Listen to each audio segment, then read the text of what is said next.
అందమైన చర్మ సౌందర్యం మీ సొంతం. Second aqua radiance deep cleansing gel. So ఇప్పుడు అల్లాహే అల్లా సాంగ్ తీసుకుంటే పైకి అల్లాహే అల్లా కనిపిస్తుంది, కానీ అది మొత్తం ఆ లిరిక్స్ మొత్తం ఒక అమ్మాయిని ప్రైజ్ చేస్తూ ఉంటది ఇప్పుడు అమ్మాయి గొప్పతనం గురించే. ఇప్పుడు అమ్మాయి మీ ఇద్దరికి ఉన్న బాండింగ్ వల్లే మీరు అక్కడ అల్లాహే అల్లా అని చెప్పి మధ్యలో ఒకసారి అల్లాని తలుచుకున్నట్టు ఉంటది. ఒకసారి పాడండి ఆ సాంగ్. కన్నులే చూసిననే నీ అందాన్ని చూసి ప్రేమించలేదే, మనసునే చూసిననే నీ మనసులోన చోటు నోచలేదే, షురుమా పెట్టిన కన్నులతో నన్ను చూసే రోజు, ఎర్రగా పండిన పేదాలతో నన్ను పిలిచే రోజు, ఏ దుఆ మిల్ జయే వఫా హే తో అల్లహే అల్లా, ఆ అందాల కన్నుల కన్నీళ్లకు అల్లహే అల్లా, నేను కారణమవ్వను ఏ జన్మకు అల్లహే అల్లా, ఆ అందాల పెదవుల చిరునవ్వుకు అల్లహే అల్లా, నేను కారణమవుతానే ప్రతి జన్మకు, రంగుల కొంగు నిండుగా కప్పి వస్తుంటే నువ్వు దర్గకి, అల్లా పిలిచిండా అనిపించేనే పిల్ల, నాదానివాని నాడలు కట్టి తీర్చానులే మొక్కుని, అల్లా కలిపేనే మన బంధమే పిల్ల, నల్లని ముసుగులో పెళ్ళని మనసుతో నిండుకున్నవే నా నిండు జన్మలో, ఆసుమా మేలే నజుమా అందదే, ఏ దుఆ మిల్ జయే వఫా హే తో అల్లహే అల్లా, ఆ అందాల కన్నుల కన్నీళ్లకు అల్లహే అల్లా, నేను కారణమవ్వను ఏ జన్మకు. Super super, thank you. Okay, అంటే ఇప్పుడు స్టార్టింగ్ ఇప్పుడైతే నాకు తెలిసి బాగా మీ లైఫ్ మీరు ఓన్గా కూడా ప్రొడక్షన్ పెట్టుకుంటున్నారు, మీరు ఓన్గా ఇప్పటి నుంచి మీరే లిరిక్స్ రాసుకుంటున్నారు, మీరే డైరెక్ట్ చేసుకుంటున్నారు, మీరే యాక్ట్ చేస్తున్నారు, అన్ని మల్టిపుల్ టాస్క్ మొత్తం మల్టీ టాస్కింగ్ అంతా చేసుకుంటున్నారు. బట్ థింగ్ ఏంటంటే కొన్ని రోజుల ముందు మీకు గెట్ ఆన్ అవడానికి అంటే వరుసగా పాటలు మీరు నెలకు ఒక 2 పాటలు పాడే సిచ్యువేషన్ అయితే ఉండేది కాదు. అలాంటి రోజులు ఉన్నాయి. అలాంటి టైంలో ఏం చేసేవారు? బికాస్ ఫైనాన్షియల్ గా చాలా ఇబ్బందులు పడి ఉంటారు. ఒక పాట వచ్చేది, ఈ రోజు సక్సెస్ అయ్యి ఈ రోజు మీ దగ్గరికి అన్ని వస్తున్నాయి దగ్గరికి, ఇంకా ముందు ఇంకా మంచి రోజులు ఉన్నాయి. బట్ ఒకనొకప్పుడు బ్యాడ్ ఫేస్ ఒకటి నడిచింది. ఏంటి ఆ టైంలో ఎలా గెట్ ఆన్ అయ్యేవారు? అయితే ఇండస్ట్రీకి వచ్చినప్పుడు మేము ఏంటంటే షూటింగ్లో పనికి వెళ్ళామన్నా, చాలా పనులకు వెళ్ళాం. అవి మన సెట్ బాయ్గా పోయాను, మేకప్ ఆర్టిస్ట్గా పోయాను, హీరోనికి అసిస్టెంట్గా పోయాను, చాలా పనులు చేశానన్న. అంటే ఇక అవన్నీ నాకేం మనసు అంటే కేవలం అవకాశాల కోసమే వెళ్ళేవాడిని. అలాగైనా వాళ్ళకి దగ్గర అవుతానేమో, అలాగైనా వాళ్ళు నన్ను చేరదీస్తారేమో అన్న లెక్కలో వెళ్ళేవాడిని. సో ఎక్కడ పోయినా మనకు చేదు అనుభవమే. సో చెప్తున్నా కదా, అట్లా కొన్నేళ్ళు ఒక 5 సంవత్సరాలు ఏకదాటిగా ఏ వర్క్ పడితే ఆ వర్క్ చేసేవాళ్ళం. గడవడానికి చాలా ఇబ్బంది అయిపోయేది. రూమ్ రెంట్లు కట్టుకునే వాళ్ళం కాదు. చాలా కష్టాలు పడి రూమ్ రెంట్లు కట్టుకొని ఆ టైంలో కూడా అంతో కొంత డబ్బు పోగు చేసి ఇంటికి పంపేవాళ్ళం. సో ఏమంట జియో లైమ్లైట్లోకి వచ్చిందో, యూట్యూబ్ ఫామ్ అయిందో, అక్కడి నుంచి వెనుక తిరిగి చూసుకోలేన్నా.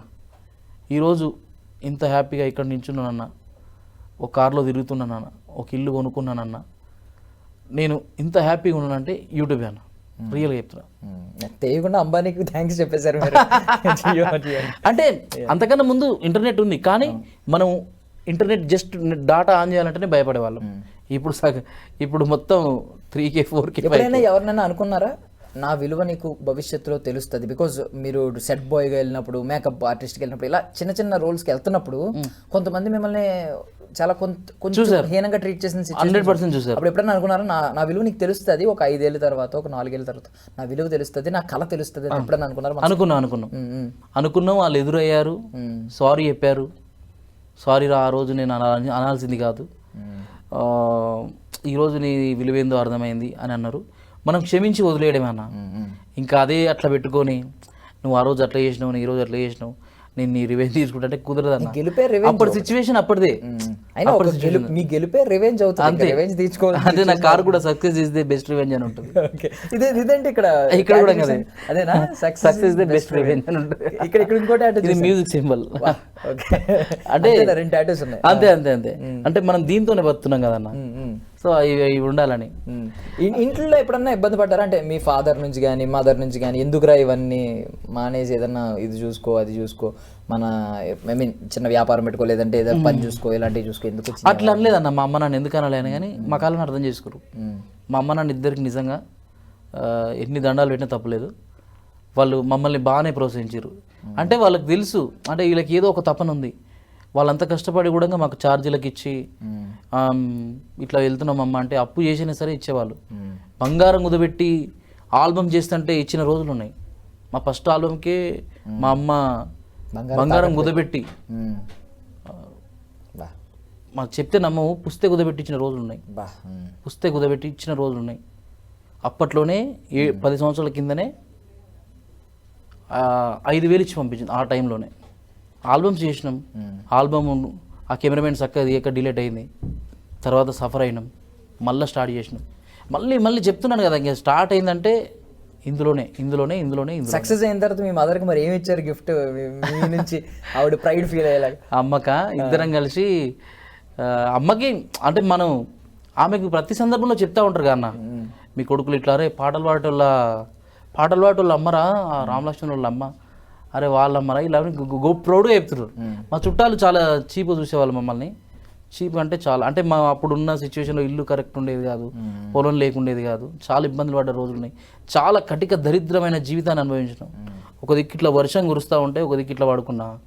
అలాంటి ఫ్యామిలీ మాది. సో అక్కడ నుండి ఎప్పుడైతే మా లైఫ్ స్టార్ట్ అయిందో ఇంకా వెనుదిరిగి చూసుకోలేదన్న.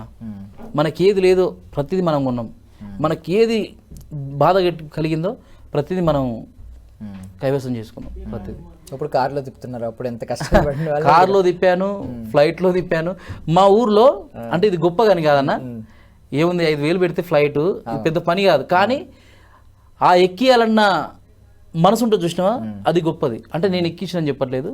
మా ఊర్లో చాలామంది నా ఫ్రెండ్స్ కానీ మా చుట్టుపక్కల కానీ అందరూ మీ అమ్మ నాన్నను విమానంలో తీసుకెళ్ళినవరా తిరుపతి యాత్రకు, మామూలు వీక్షణ కాదురా, నువ్వు చాలా పుణ్యాత్మునివిరా అంటారు ప్రతి ఒక్కరు.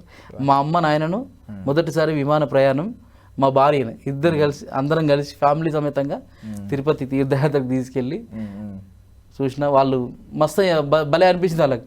ఎప్పుడు ఆకాశంలో చూసిన మేము ఈరోజు విమానంలో పోతున్నాం అంటే ఇది ఎంత ఆశ్చర్యం ఉందిరా, అసలు మాకు అసలు ఎక్కుతామని కూడా అనుకోలేదు. అసలు మాకు ఆనందం లేదు. కానీ అందరూ అమ్మ మీరు మా వాళ్ళని అంటారంట, మా ఊరోళ్ళు ఉంటారు కదా, మీరు మీది మోటార్లో పోయినా ఓమ్మ మీది మోటార్లో పోయినట్ట వీళ్ళంట, వాళ్ళ పిల్లలు ఎక్కించారంట, అట్లా మాట్లాడుకుంటారు. ఊర్లు ఉంటాయి కదా అట్లా. ఇలాంటి పిల్లలు ఆనందం అయితే ఫస్ట్ మా ఊర్లో మొత్తం నన్ను అనుకుంటారు. మా ఊరు ఏంది, మా చుట్టుపక్కల మా ఫ్రెండ్స్ అందరూ అమ్మ నాన్నను మొదటి విమాన ప్రయాణం చేయించడం అంటే చాలా గొప్ప విరాని అంటారు. అంటే వాళ్ళ పేరు వస్తుందని కాదు, వాళ్ళని ఎక్కియాలనుకున్నా. అంటే చిన్నప్పుడు ఆకాశంలో పోతారు అమ్మ విమానం అనేటువంటి. సో ఇలా మనం బేసికల్లీ ఇప్పుడు మీరే ఎంత ఆనందపడుతున్నారంటే మీ తల్లిదండ్రులు చాలా ఆనందపడతారు. మీ మదర్ ఇంకా మామూలు ఆనందం ఉండదు, మనం గెస్ట్ చేయలేం దాన్ని. అంటే ఒక 5 ఏళ్లలో మారిపోయింది ఇదంతా కదా, లైఫ్ అంతా ఒక 5 ఏళ్లలో మారింది అంతే అన్న. ఎగ్జాక్ట్లీ 5 నుంచి 7 ఏళ్ల లోపు అసలు ఎట్లుండే హైదరాబాద్ ఎట్లా మారిపోయింది చూసినావు కానీ. నేను అనేది మీ లైఫ్ మారింది, హైదరాబాద్ మారింది. ఇప్పుడు ఇంకొక 5 ఏళ్ళలో ఇంకా చెయ్యాలన్నా. ఇప్పుడు మనకు వచ్చిన సక్సెస్ అయితే పెద్ద సక్సెస్ కాదని నేను అనుకుంటా. అంటే కష్టం తప్పించింది, మైండ్లో కష్టాలు అలాగే అంటే మైండ్ వర్క్ అట్లే ఉంది. సో ఓకే, మనం అనుకున్న దానికి వచ్చింది సక్సెస్, పెద్ద సక్సెస్ కాదు ఇది. ఇంకా నేను చేరుకోవాల్సింది ఇప్పుడు వచ్చింది కేవలం ఒక 50%. ఇంకా 50% ఉంది. సినిమాలు చేయాలి, మనం నలుగురికి సహాయపడాలి. సో మనం అంటూ ఒక సంస్థ పెట్టాలి, మనకంటూ ఒక సేవ, స్వచ్ఛంద సేవలు ఏదో ఒకటి చేయాలన్న ఇదైతే ఉంది. చూద్దాం. ఇప్పుడు ఇంతవరకు అయితే దేవుడు తీసుకొచ్చిండు, రేపు ఎట్లుంటుందో మనకు తెలియదు. మీ అంచనా ఎలా ఉందంటే, మీ హోప్ ఉంటుంది కదా ఒకటి, 5 ఏళ్లలో ఈ స్థాయిలో ఉండాలి, ఈ స్థాయిలో ఉంటాను అనే ఒక దృఢ సంకల్పంతో మీకు ఒకటి ఉంటుంది మనసులో, ఒక ఆశ ఉంటుంది. అవును, ఆశ ఏంటి అన్న? ఈ లైఫ్ అయితే ఇంతవరకు వచ్చిందన్న. అంటే ఇంకొక 10 years లోపు మంచిగా గ్రాండ్గా మంచిగా సక్సెస్ అయ్యి మా ఊర్లోనే అనాథలకు సంబంధించి ఒక ట్రస్ట్ను పెట్టాలనుకుంటున్నా. ఒక స్వచ్ఛంద సంస్థ అయితే పెడతా, రాము సేవ ట్రస్ట్ ఏదో ఒకటి అయితే పెడతా ఖచ్చితంగా. నా నుండి అది ఉండాలి. సో సినిమాల పరంగా ఇందులో నేను కనుక ఇంకా సక్సెస్ అయితే అవకాశం కోసం బాధపడుతున్న ప్రతి ఒక్కరికి అవకాశం ఇస్తా. ప్రతి ఒక్కరికి, అది సింగింగా, యాక్టింగ్గా, ఏదైనా ఎనీవన్ ఆడు బాధపడద్దు.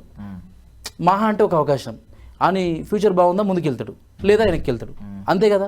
ఒక్క అవకాశం గురించి ఇంత సఫర్ అయిన నేనే ఒక 10 సంవత్సరాలు ఇంతవరకు కూడా నాకు సరైన సినిమా అవకాశం రాలేదు. అలాగని వాళ్ళని నేనేం తప్పుగా అనుకోవట్లేదు.